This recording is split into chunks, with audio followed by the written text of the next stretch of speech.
여러분이 이렇게 기도해 주시고 염려해 주신 덕분에 제가 한국에 거의 3주간 가까이 잘 다녀왔어요. 제가 도착할 때는 칼바람이 불더라고요. 아주 얼마나 쌀쌀한지. 그런데 돌아올 때는 아주 훈풍이 불었어요. 그리고 또 개나리, 진달래, 또 벚꽃들이 아주 막 피고 있더라고요. 그래서 아주 화창한 한국은 봄날이고, 여기 와서 보니까 여기도 비가 그동안 계속 와서 그런지 얼마나 이 사냐가 푸른 정말 옷을 입었어요. 그리고 이 야생 야채라고 그러나요? 그냥 도란한 것들을 이렇게 보면서 왔는데 얼마나 감사한지 알 수가 없어요. 제가 한국 방문하면서 두 가지를 느끼게 됐어요. 보게 됐어요. 첫째는 아주 편리하게 모든 시설이 갖춰져 있다는 것을 제가 느꼈습니다.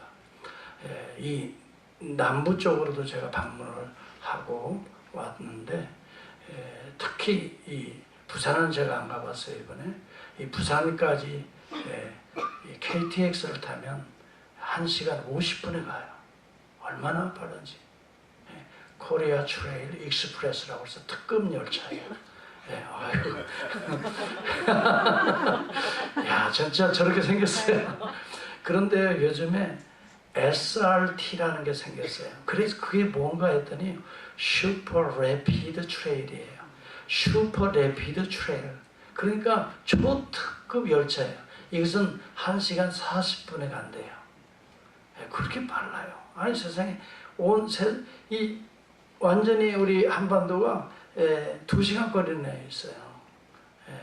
그리고 한국 최초로 지난 3일인가요? 며칠 전에 5 제너레이션, 5G가 이제 개통됐어요. 우리 한국이 최초로 5G 통신 상용화를 선포했어요. 물론 그 뒤에 몇 시간 만에 또 미국도 선포했지만 한국의 5G 개통에 비교할 수가 없다고 그래요. 미국이 개통한 것은 미리 터뜨린 것이지 실질적으로 상용화될 수는 아직은 없는데, 한국은 완전히 상용화될 정도로 이미 광케이블 다 깔아놓고 이 5G를 이제 상용화시킨 거예요. 그러니까 한국 최초예요. 우리 세계적으로 이렇게 레피드, 스피드, 정말 빠르게 한국이 편리하게 이렇게 정말 도시들이, 또 시골도 뭐 시골이 아니에요. 보니까 얼마나 이렇게 아름답게 가꾸었는지, 지방자치를 잘해서 그래요. 여하튼 그걸 보면서 야, 한국이 급속도로 편리해졌구나, 그걸 내가 느꼈고요. 물론 5년 만에 제가 방문하게 됐는데, 그 다음에 또 하나는 이렇게 편리한 반면에 전부 다 사람들이 쓰고 다니는 게 있어요. 그게 뭐예요? 마스크를 쓰고 다니는 거예요. 그래서 저도 주더라고요. 저도 줘요. 그래가지고 저도 마스크 쓰고 다녔어요. 그러니까 사람이 이게 완전히 그러니까 그게 뭐예요? 우리가 삶은 편리해졌지만 이 삶이 편리해진 반면에 지구의 온난화 현상도 있겠지만 환경 오염 문제를 유발해서 결국은 우리의 건강을 해치는, 그래서 우리가 스스로 삶은 편리해지는데 건강은 또 해쳐지는 이러한 이 모순적인 모습을 제가 보고 오면서 좀 우리가 불편해도 건강한 삶이 행복한 삶이 아닌가, 그런 생각도 한번 해봤습니다. 여러분, 조금 불편해도 우리가 건강한 삶이 행복한 삶이다 생각하고, 우리가 불편한 것을 잘 견디면서도 또 우리가 행복을 또 영적으로 육적으로 건강한 삶을 추구해야 되리라고 생각을 합니다. 오늘 본문은 이 사도 바울이 오늘 이 마지막 거의 유언과 같은 말씀을 우리에게 던져주고 있어요. 특별히 디모데에게, 이제 에베소에서 목회하는 디모데에게 이제 사도 바울이 죽음을 얼마 눈앞에 두고 이것만큼은 꼭 지켜라. 이게 가장 중요하다. 너희 인생에, 너희 목회에, 너희 삶에 이것이 대단히 중요하다. 이것이 중요하다. 그래서 이것을 요약해서 오늘 제가 두 가지로 설명을 하려고 합니다. 하나는 진리의 삶이요, 두 번째는 윤리적인 삶이라는 것입니다. 네. 첫째는 진리의 삶입니다. 우리의 삶에 여러분이 두 레일이 있습니다. 깔려 있습니다. 하나는 진리의 레일이요, 또 하나는 윤리의 레일입니다. 이 레일을 벗어나게 되면 우리의 삶이 망가지게 되고 다른 사람에게 불이익을 가져다주고 그 불이익이 나에게 불편으로 다가오게 되는 것입니다. 하나는 진리의 삶입니다. 우리가 진리의 레일을 벗어나지 않아야 되고, 두 번째는 윤리적인 레일을 벗어나지 않아야 됩니다. 이 두 가지의 레일이 정상적인 레일로 잘 깔려져 있으면 우리의 삶은 원하는 대로 목적지로 진리의 길, 생명의 길, 여러분 온전한 안전한 또 편리한 여행을 할 수가 있게 되는 것입니다. 첫 번째는 진리의 말씀을 옳게 분별하는 부끄러울 것이 없는 일꾼이 되라가 첫 번째 이 레일인 것입니다. 15절을 한번 살펴보시길 바랍니다. 여러분의 성경책을 찾아봅시다. 15절의 말씀입니다. 시작. 너는 진리의 말씀을 옳게 분별하며 부끄러울 것이 없는 일꾼으로 인정된 자로 자신을 하나님 앞에 드리기를 힘쓰라. 첫째는 진리의 삶을 바르게 살라 하는 말씀이나 동일한 말씀. 여기 부끄러울 것이 없다는 건 도키모스라고 하는 헬라어인데 연단을 잘 받은 사람이라는 것입니다. 훈련을 잘 받으라야만, 진리의 말씀으로 잘 훈련을 받은 부끄러울 것이 없는 그런 일꾼이 되라, 그런 말씀이 되겠습니다. 여러분, 창세기로부터 지금 성경에 나오는 모든 인물들은 고난이나 어려움이 없었던 인물이 하나도 없습니다. 다 고난이나 어려움 가운데 처해 있었지만은 그 고난과 어려움 가운데 이 믿음으로 잘 말씀으로 붙들고 이 고난과 어려움을 이기고 또 이기고 또 이기고, 그렇게 해서 연단받은 훈련받은 자들이 하나님 앞에 인정된 자로 믿음의 사람들로 우뚝 섰던 것을 우리는 성경을 통해서 입증해 볼 수가 있습니다. 여러분, 우리의 신앙의 삶이 그냥 하이웨이만 있으면 좋겠다 생각하지만 천만에요. 하이웨이만 달리다 보면 사람이 졸다가 하이웨이에서 사고가 더 많이 납니다. 그리고 하이웨이에서 사고가 한번 나면 스피드가 있기 때문에 엄청난 사람이 살상을 당하게 되고 자신도 위험에 처하게 되는 것입니다. 여러분의 인생길이 하이웨이라고 해서 절대 좋아하지 말길 바랍니다. 잘 나간다고 해서 여러분 만족하고 거기에 빠져버리면 자칫 위험한 상황에 빠지게 된다는 걸 기억하십시오. 그래서 하나님께서는 우리에게 악셀도 주셨지만 브레이크를 주신 것입니다. 너무 잘 나가다 보면 브레이크를 잡지 않으면 앞차와 충돌할 수도 있고, 스피드 있게 달리다 보면 여러분 잠깐 눈 깜빡하는 사이 사고도 터질 수가 있게 되기 때문에 하이웨이가 더 위험한 것이에요. 잘 나가는 사람이 더 위험한 것이에요. 잘 된다고 여러분 절대 만족하지 마시고 진리의 말씀대로 우리가 때로는 어려운 환경 속에 놓여있다 할지라도 진리의 말씀대로 잘 분별해서 나간다 하면 그 길이 아무리 여러분 어려운 길이라 할지라도 하나님께서 생명의 길로 저와 여러분들을 온전한 길로 인도해 주실 줄을 믿습니다. 이것이 여러분 부끄러울 것이 없는 일꾼이라는 말이에요. 연단이 없다는 게 아니에요. 어려움이 없다는 게 아니에요. 고통이 없다는 게 아니에요. 이것을 잘 이기고 또 이기고 또 이기고. 언제 아멘 하려고 아멘 안 하시는 거는 정말 답답해 죽겠어. 아멘. 여러분, 어려움이 없다고 좋아할 것이 아니에요. 어려움이 있으면 하나님께서 이번 기회에 믿음을 테스트하는구나 생각하고 이기고 또 믿음으로 이기고 기도로 이기고 말씀 붙들고 이기고 예배로 이기고 사랑으로 이기고. 언제 아멘 하려고 아멘 안 하시는지 하여튼 집에 가서 생각하고 밥 먹을 때 보니까 아멘이다 아멘이다 그러시려고 그러시나. 여하튼 여러분, 고난이 없는 게 행복이 아니에요. 고난을 이기는 게 행복인 줄 저는 믿습니다. 힘든 문제가 없는 것이 잘 나가는 게 아니에요. 힘든 문제를 넘어가는 거, 이겨내는 거, 땀 흘려서 넘어가는 거, 이것이 복된 삶이에요. 여러분 믿음의 사람들을 가만히 살펴보면 다 어려움이 있었어요. 시련이 있어요. 어떤 사람들이 왜 하나님 나만 그렇지 않아요? 나만 그렇지 않아요? 믿음의 사람들 다 보세요. 다 시련이 있어요. 아브라함도 시련이 있었어요. 흉년이 2번씩이나 있어서 자기 아내까지도 속이고 누이라고 속이고 자기 몸만 빠져나오려고까지 한 그런 어려움도 있었어요. 자기 자식을 바치는 그런 하나님의 시험도 있었어요. 믿음으로 잘 이기고 나니까 하나님께서 그를 믿음의 조상으로 우뚝 세우시지 않습니까? 잘 이기시는 성도가 될 수 있기를 축복합니다. 여러분 아브라함만 그런 게 아니에요. 이삭도 있습니다. 자기가 땅을 파자마자 이방인들이 와서 욕심을 내 그걸 또 싸우지 않고 물려주고 또 파고 또 가져가고 또 파고 또 파고 여러분 어려움이 있을 때마다 양보하면서 사랑으로 긍휼로 자비로 잘 이겨냈던 인물이 이삭의 인물의 삶의 특징입니다. 야곱도 마찬가지예요. 어려움이 있었어요. 힘든 문제가 있어요. 자기도 속여서 장자권을 빼앗았지만 자기의 삶 20년도 속고 속이는 삶을 살아요. 그러나 하나님의 말씀을 그가 붙들고 그냥 약복강가에서 씨름하며 하나님이 그냥 환도뼈를 치고 나니까 그가 거꾸러져서 하나님의 은혜를 받는데 이름이 너는 속이는 자가 아니라 이제부터는 너는 하나님의 방백이 되리라. 여러분 연단을 받아서 싸워 승리하는 여러분이 될 수 있기를 축복합니다. 여러분 우리 신앙생활은요 피하고 그냥 흉기를 가려고 하지 마세요.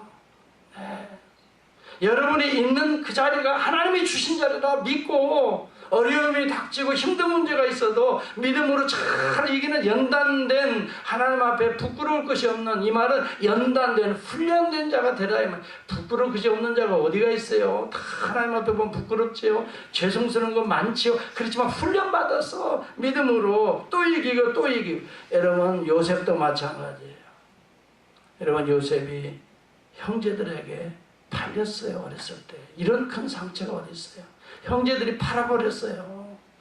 구덩이에다가 죽이려고 집어넣었다고요. 세상에 이런 형제들이 어디 있어요? 그런데도 그것을 하나님께서 참 은혜로 그를 인도하고 보디발의 집에서 세상에 인물도 잘난 것도 참 문제가 되대. 그래가지고 보디발의 아내가 그냥 꼬셔가지고 그 어려움이 그래가지고 그것도 다 이겼다네. 따라서 유혹도 물리치잖아. 여러분 다 내가 보니까 잘난 분들이 이쁘고 그냥 예쁘고 그냥 잘났지만 이것도 잘 이겨내야 돼요. 유혹도 잘 이겨내야 돼요. 그래서 애매하게 감옥에 들어가는데 감옥에 세상에 2년 동안 감옥에 그것도 이겨냈어요. 잘 이기니까 하나님이 연단된 훈련된 인정받은 자로 높이 세우셔서 이스라엘의 구원자로 요셉을 세우는 걸 믿으시면 아멘 합시다. 아멘. 여러분 연단이 없는 게 행복이 아니에요. 그것이 축복이라고 생각하지 마세요. No cross, no crown 그랬어요. 고난과 십자가가 없는 것에 여러분 면류관이 임하는 게 아니라 고난과 십자가를 잘 이긴 자들에게 면류관이 임하는 걸 믿으시기를 축복합니다. 우리의 신앙생활, 우리의 삶에 이것이 절대적으로 필요한 진리이기 때문에 오늘 사도 바울은 진리에 있어서 연단된 자가 되라. 그래서 잘 분별하는 자가 되라. 그래서 어려움을 이기고 또 이기고 그래서 훈련받으라. 여러분 모세도 그게 위대한 모세 오경을 기록해 성경에 기록했습니다마는 모세가 여러분 어려움이 없었던 게 아니에요. 모세는 홍해 앞에서 얼마나 두려웠어요. 홍해가 떡 맞고 그 뒤에는 애굽의 군사들이 잡아서 죽이려고 오는데 백성들은 뭐예요? 그냥 모세 우리를 하필 여기서 죽이려고 하느냐? 앞에는 홍해요. 뒤에는 군사가 따로 죽일 데가 없어서 여기서 죽이려고 우리를 애굽에서 이끌어냈느냐? 모세를 원망하기 시작합니다. 돌로 쳐서 죽이고 우리가 다시 항복하자. 다시 애굽으로 돌아가자. 다시 종살이가 좋겠다. 이런 환경에 그는 손을 향하여 위로 하나님을 쳐다보면서 그는 그 어려움을 이겨내는데 하나님께서 내가 너에게 준 지팡이로 저 홍해를 가리키라. 쫙 갈라지지 않습니까? 여러분 이것은 무엇을 말하는 것입니까? 오늘 우리에게 어려움이 없는 게 아니에요. 다 어려움은 있습니다. 그러나 어려움에 불평하는 사람이 있을 뿐이에요. 두 번째는 하나님을 향하는 사람이 있다는 것을 단적으로 보여주는 거예요. 어려움에 불평하는 사람이 있고 하나님을 향하는 사람이 있다. 여러분은 누구입니까? 어떤 사람입니까? 하나님을 향하는 자가 되어야 홍해가 갈라질 줄을 믿습니다. 그것은 내가 가르는 게 아니에요. 하나님이 가르치는 거죠. 내가 하려고 하지 마세요. 하나님이 하시도록 하나님을 향하시기를 바라요. 우리는 능력이 없습니다. 하나님을 향할 때 하나님의 능력이 성령을 통해 우리에게 주어지는 것이지, 우리의 힘으로 우리의 지혜로 뭔 문제를 풀려고 한다면 이것처럼 어리석은 사람이 없어요. 참으로 살아계신 하나님을 믿습니까? 진짜 믿습니까? 그러려면 어려움이 있을 때 하나님을 바라보자고요. 하나님을 향하자고요. 제가 이번에 한국에 가서 두 가정, 전화로는 또 한 가정 만나서 신방을 하고 대화를 하는데 전혀 하나님을 알지 못해. 예수님에 대해 소개하고 예수님을 믿으니까. 의사도 사람입니다. 기술이 있지만은 사람입니다. 사람은 한계 상황이 있습니다. 사람이라고 하는 기술도 한계 상황이 있습니다. 그러나 사람을 창조하시니 우리의 몸의 세부의 구조를 다 아시느니 그분을 의지해야 됩니다. 그분이 누굽니까? 예수 그리스도십니다. 예수 그리스도는 아버지 하나님과 함께 천지를 창조하시고 우리의 죄로부터 우리의 오염으로부터 깨끗이 씻으시기 위해서 보혈로 십자가에서 흘려서 우리의 죄사함을 허락하시고 예수를 믿는 자 안에서는 죄사함의 은혜가 임하고 예수의 영이신 성령이 우리를 거듭나게 하시고 하나님의 능력이 우리 가운데 임하게 하셔서 우리의 영육의 모든 질병들을 치유하시고 하나님 앞에 영광을 돌리게 될 것입니다. 믿습니까? 아멘. 아멘. 아멘. 그래서 예수님을 영접하겠다고 했습니다. 그래서 그 예수님을 영접하는 기도를 그 병실에서 저하고 같이 했습니다. 그리고 이제 예수님을 영접했는데 순간적으로 어려울 때만 예수님 영접하고 그 다음에 예수님 빠이빠이 하면 큰일 납니다. 이제 병실을 나가면 가까운 교회를 찾아가서 정상적으로 예수님에 대해서 배우고 예수님에 대해서 신앙 고백하고 예수님에 대해서 한 걸음 한 걸음 손을 붙잡고 천국까지 가야 됩니다. 근데 그렇게 하겠습니다. 그렇게 하겠습니다. 저는 그래서 간절히 기도해 주고 왔는데 그렇게 될 줄을 믿습니다. 아멘. 여러분, 오늘 저와 여러분들 분명히 알아야 됩니다. 인간이 아무리 지혜롭고 아무리 여러분 똑똑해도 하나님의 지혜를 따라갈 자가 없습니다. 하나님의 능력과 권세를 이길 자가 없는 것입니다. 우리는 주님을 바라봐야 될 줄을 믿습니다. 주님은 믿음의 주여 우리를 온전케 하시는 이입니다. 이인 예수를 바라보자라고 히브리서 12장 2절을 말합니다. 여러분, 오늘 우리가 하나님의 말씀을 옳게 분별하지 아니하면 우리는 부끄러울 것이 있는 일꾼이 되어버리고 말아요. 일은 하지만 부끄러움을 남기는 일꾼이 되어버릴 수가 있어요. 여러분, 중요한 것은 하나님의 말씀을 옳게 분별해야 됩니다. 옳게 분별한다는 말은 진리의 말씀을 옳게 분별한다. 오르도토메오라고 하는 헬라어를 쓰는데 이 말은 대단히 중요한 말입니다. 석공이 쓰는 용어를 사도 바울이 쓰고 있습니다. 옛날에 집을 질 때 나무로 집을 짓는 게 아니라 돌로 집을 지었습니다. 지금도 여러분 고대 건축물들, 유적지를 가보면 전부 다 돌로 탁탁 지었습니다. 이 규격을 딱 맞춰서 그냥 바르게 잘라 이 말입니다. 하나님의 말씀을 바르게 잘라서 털을 세우지 않으면 삐뚤빼뚤 잘라 놓으면 여러분 그 집은 무너지고 그 건물은 조금만 흔들려도 무너질 수밖에. 그러나 돌을 정확히 잘라서 그 위에 착착착 쌓은 돌은 비바람 창수가 몰아쳐도 무너지지 않는다. 그렇기 때문에 우리 인생에 하나님의 말씀을 딱딱 바르게 여러분 우리가 잘라서 우리 마음에 이 집을 지을 때 우리의 인생은 무너지지 않는다는 것을 오늘 말해주고 있는 것입니다. 주님의 집, 주님의 몸, 여러분 이것이 교회고 진리의 기둥과 터라라고 말합니다. 디모데전서 3장 15, 16절에 보면 이 집은 살아계신 하나님의 교회요 진리의 기둥과 터니라 그랬습니다. 여러분, 하나님의 교회가 진리로 딱딱 바르게 분별해서 교회를 세우지 않으면 이 집은 쉽게 무너져 버리고 만다. 이 진리라는 것은 예수 그리스도라 이 말이에요. 진리의 기둥 같은 그리스도 중심적으로 바르게 세우지 아니하면 이 교회는 인간적인 교회가 되어서 쉽게 무너져 버리고 말아요. 여러분, 우리 반석교회는 반석이 뭐지요? 반석이 뭐예요? 돌 아니에요. 돌. 반석이 돌이잖아요. 돌들이 모인 교회예요. 근데 반듯하게 탁탁 잘라진 돌이 돼야 돼요. 그래서 여러분, 하나님의 진리의 말씀을 반듯하게 잘라서 이 탁탁 기반을 세운, 그래서 기둥을 세운 그런 돌이 된다면, 지금도 유적지에 가보면 그런 터와 이 돌기둥만 다 남아있어요. 수천 년이 흘러도 그건 그대로 남아있어요. 지붕이 무너져도 그 기둥들, 터는 그대로 남아요. 그게 돌기둥들, 돌터예요. 여러분, 진리의 기둥과 터라 이렇게 말하는 것은 진리로 세운 자만이 영원히 남을 수 있다는 걸 보여주고 있는 거예요. 진리가 아닌 비진리는 언제나 세상이 흘러가는 대로 흘러가 버리고 말지만, 진리는 영원 전부터 지금 영원 후까지 진리는 변치 않는 것을 진리라고 말하는 것이에요.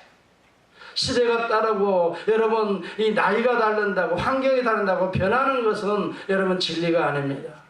원래 진리라는 말 자체의 헬라어 근원을 따져봐도 변치 않는 것이 진리라고 그랬어요. 우리 주 예수 그리스도 하나님의 사랑은 변치 않습니다. 그 변치 않는 그 사랑을 소유한 자가 영원히 하나님의 사랑을 받게 되는 것입니다. 그리고 여러분이 진리 위에 터를 세우지 않으면 여러분은 자칫 쉽게 아침 저녁으로 무너질 수밖에 없다는 것이에요. 사람이 그러더라고요.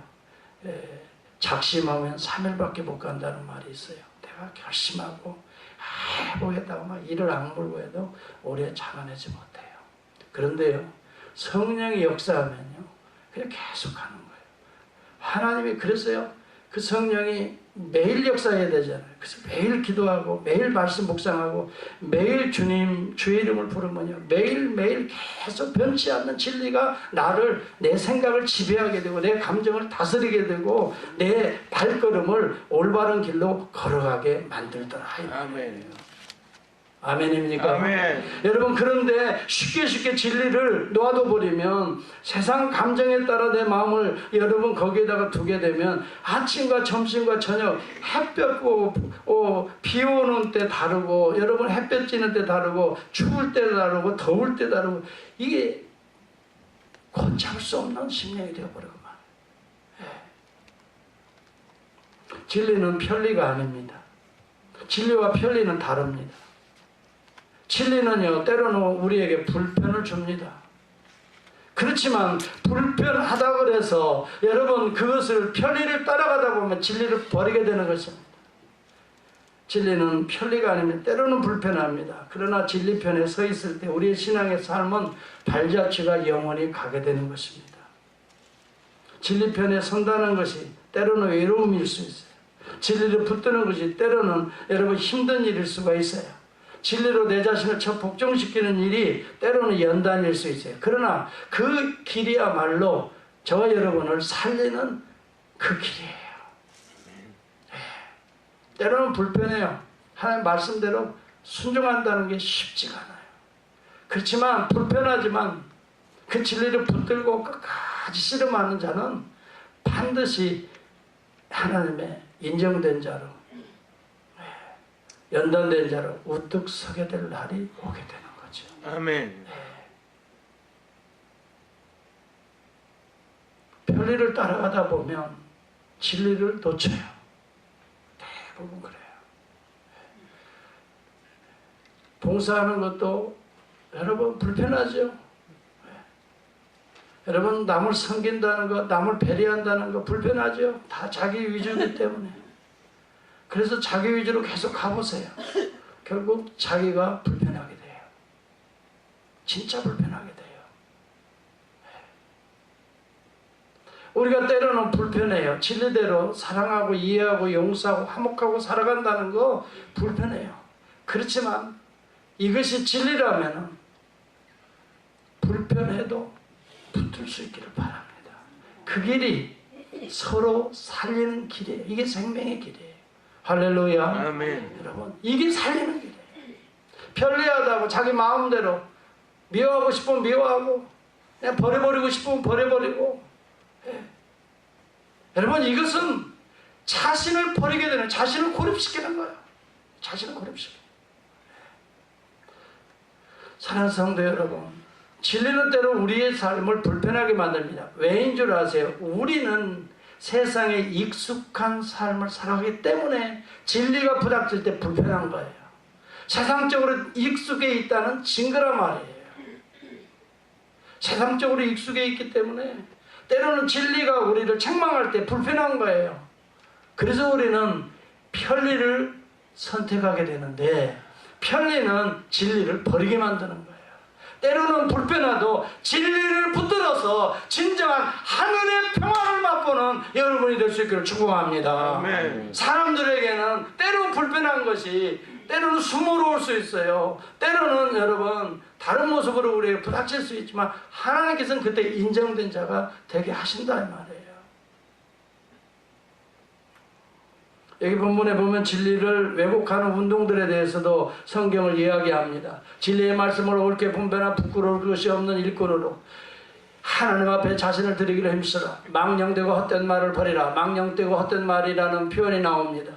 이건 악성 종양이 퍼져나간과 같이, 이건 악성 종양은 오늘날 말하면 암덩어리 같이 쫙 퍼져나간다는 거예요. 그렇잖아요. 악성 종양이라고 오늘 여기 개혁개정은 표현을 했어요. 네. 악성 종양으로 표현했어요. 이게 오늘 암덩어리란 말이죠. 네. 여러분, 비진리는요 암덩어리처럼 우리 안에 퍼져버리면 우리를 어떻게 해요? 목숨을, 생명을 삼켜버리는 거예요. 비진리는요 악성 종양과 같아요. 이것을 잘라버리지 않으면 우리 자신을 어떻게 해치는 거예요. 편리함을 추구하다 보면 악성 종양이 우리를 삼키는 거예요. 어떻게 하시겠어요? 우리 조태영 집사님 어머님이 악성 종양을 자르는 수술을 했어요. 아주 수술이 잘 됐다고 그래요. 여러분, 우리의 몸에도 자기도 알지 못하게 악성 종양이라는 것이 자라는 거예요. 자라는 거예요. 여러분이 알면 그게 잘라내죠. 몰라요. 우리가 잘 몰라요. 미세먼지, 초미세먼지 들어오는지 우리는 잘 몰라요. 그러니까 뭘 껴요? 마스크를 끼듯이 하나님의 말씀으로 잘 여러분 걸러내지 아니하면 나도 모르게 들어온다 이 말이에요. 하나님의 말씀이 마스크와 같은 거예요. 그래서 이런 것들이 들어오지 못하도록 내 안에, 내 감정에 이런 것들이 사로잡히지 않도록.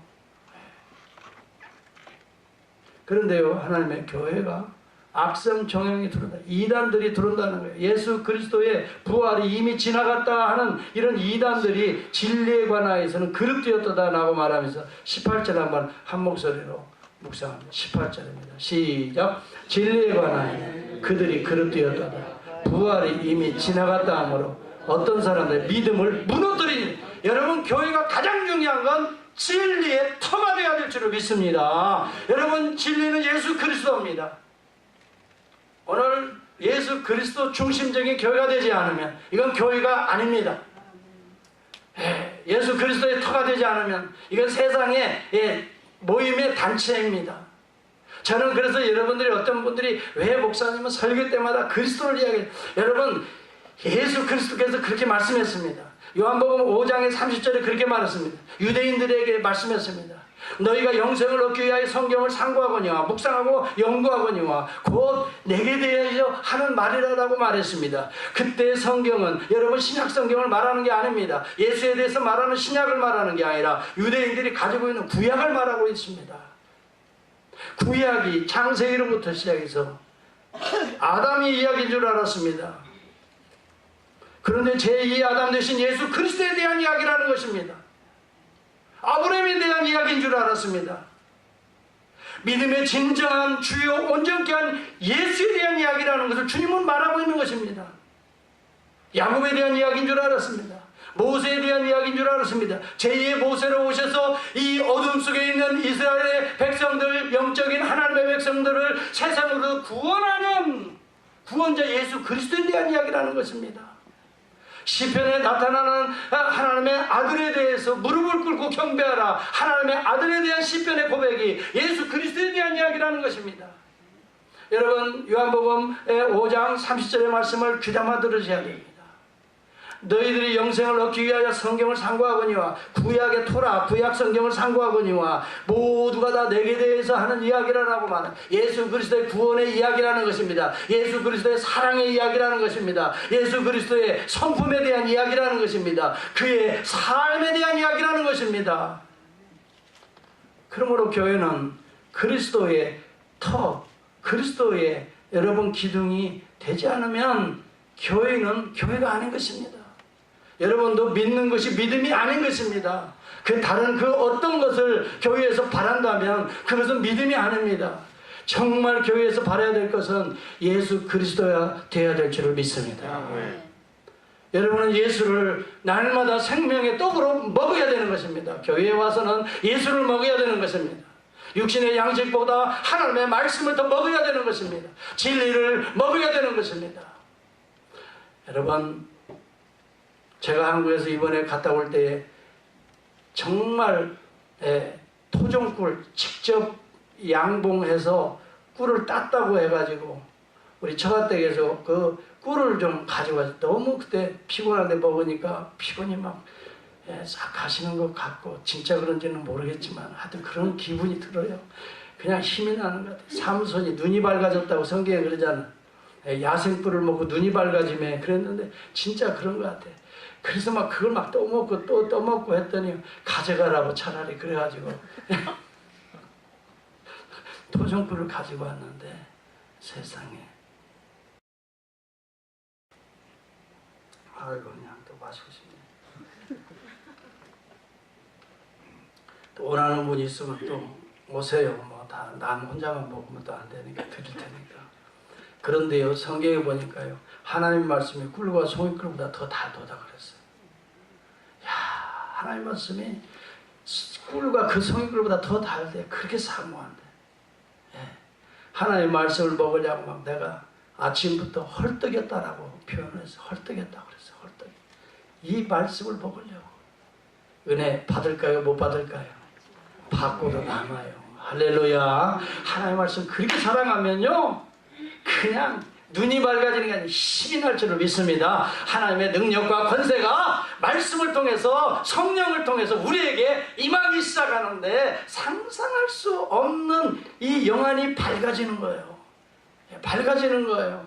그리고 그 지친 영혼이 막 힘이 팍 솟는 거예요. 그런데 한 끼만 먹어서 그냥 꾸준히 먹고 마실 수 있기를 주의 이름으로 축복합니다. 그것이 원바입니다. 매일매일 하루에 한 장씩 꾸준하게 묵상하고 아멘 할렐루야 아멘 할렐루야. 저는요 우리 장모님이 이번에 100세에 우리가 가서 제가 여기 카톡에 올린 그대로 우리가 가니까 교회도 안부도 물어보고 우리 자녀들도 물어보고 그래도 마지막에 다 이루었다 그러시더라고. 다 이루었네 그랬어요. 그래서 깜짝 놀랐어요. 예수님 말씀하시네. 예수님이 요한복음 19장 35절에 그런 말씀했잖아요. 다 이루었다 그랬잖아요. 다 이루었네. 이제 원이 없네 그러시더라고. 그리고 그날부터 곡기를 끊으시는 거예요. 그리고 지금 제가 올 때 한 20일이 넘었는데도 그때까지 물만 드시는 거예요. 물만 드시고.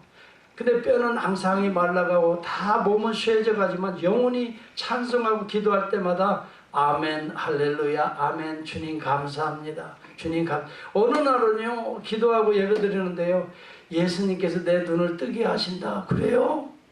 그러더구만 눈을 만졌더니 눈을 이렇게 뜨시는 거예요.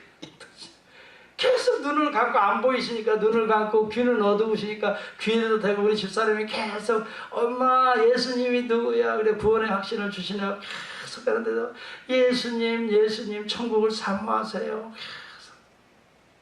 그런데요 예배를 안 드릴 때는요 그냥 헛소리같이 그런 얘기를 해요. 뭐 이상한 옛날 얘기를 해요.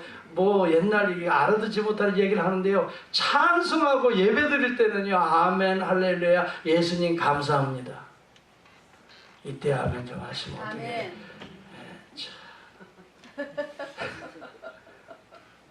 그래서 제가 분명히 알았어요. 성경에 우리의 정신세계와 영혼의 세계가 분리되고 있구나. 그걸 내가 깨달았어요.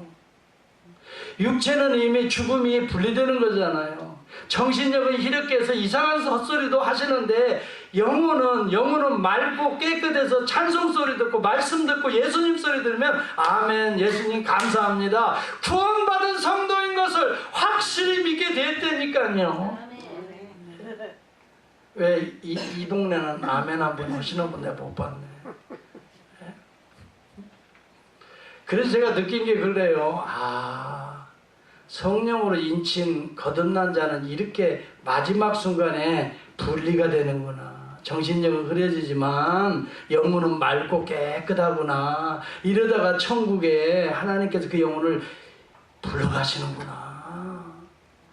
그래서 우리는 어머니 건강해서 오래 사세요 그런 말 한마디 안 했어요. 이제 빨리 천국에 가시기를 바랍니다. 주님을 사모하시기를 바랍니다. 거기에는 눈물도 없고 거기에는 근심도 없고 걱정도 없고 우리 예수님이 지금 다 양손을 펴서 지금 어머니의 영혼을 지금 맞이하려고 천군 천사를 보내고 있으니 그 나라를 사모하고 그 주님의 품을 사모하고 계속 천국을 사모하게 했는데 아멘 할렐루야 예수님 감사합니다 이렇게 응답하는데 얼마나 감사한지.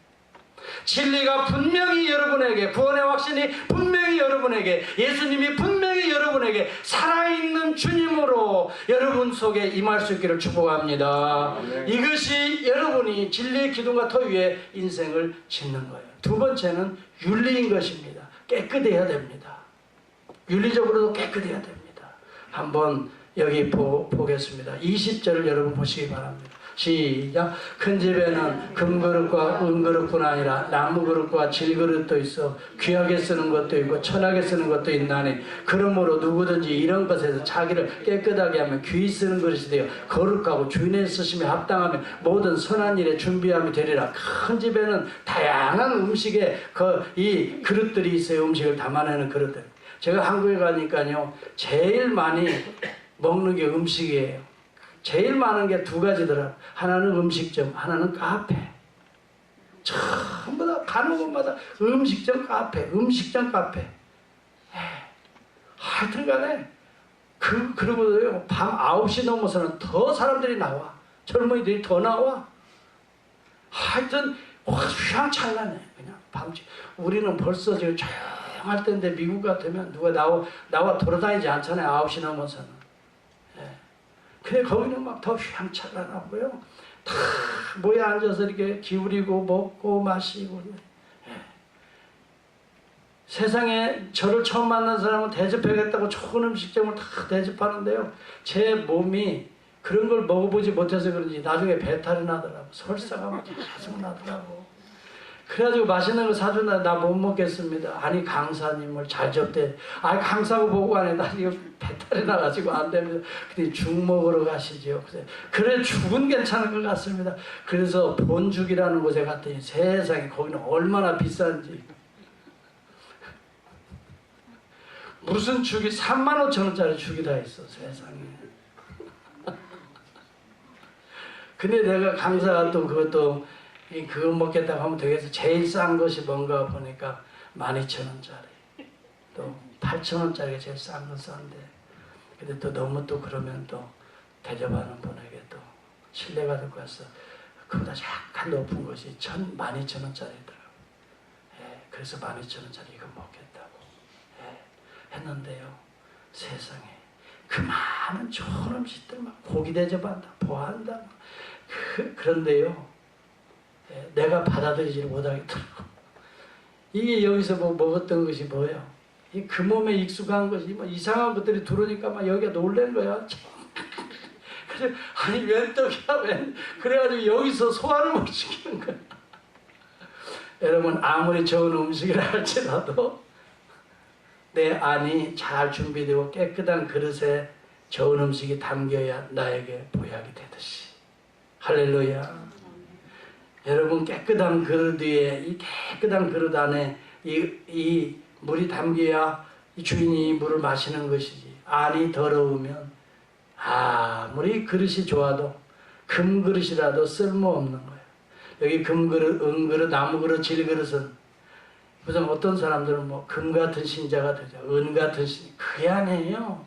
그런 설교는 귀담아 듣지 마세요. 이건 은사의 다양성을 말하는 거예요.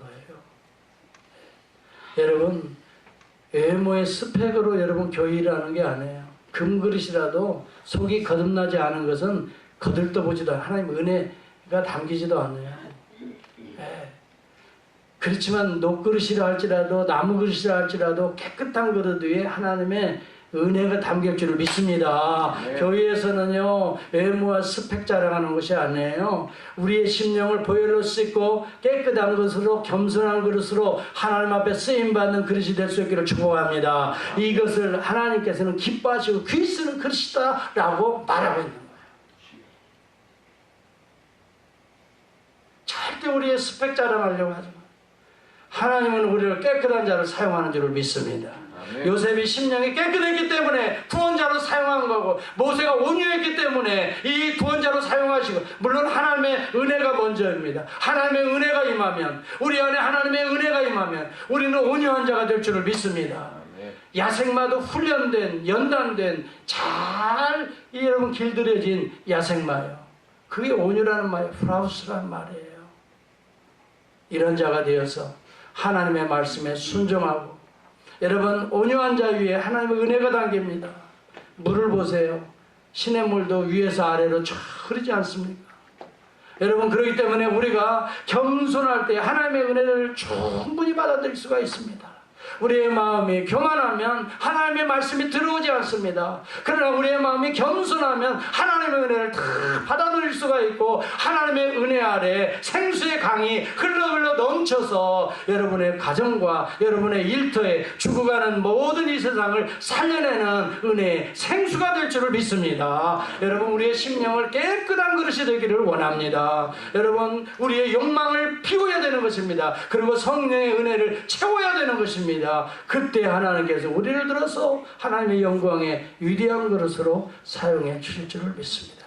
저는 오늘 결론적으로 두 가지를 얘기했습니다. 사도 바울이 유언과 같이 디모데후서에서 남기는 이 두 가지, 하나는 진리의 말씀을 옳게 분별하여 부끄러울 것이 없는 일꾼이 되라. 두 번째는 너의 속을, 마음을, 외모가 아니라 외모를 치장하지 말고 내 마음을 깨끗한 그릇이 되어서 귀하게 쓰임받는 그릇이 되어서 주인의 쓰임에 합당한 그릇이 되어라. 오늘 이런다면 이 두 가지 레일, 진리와 깨끗한 윤리의 삶이 여러분을 영원한 생명의 삶으로, 진리의 삶으로 인도해 주실 줄을 믿습니다. 기도하겠습니다. 우리 다 같이 한번 기도합니다. 하나님 앞에 이런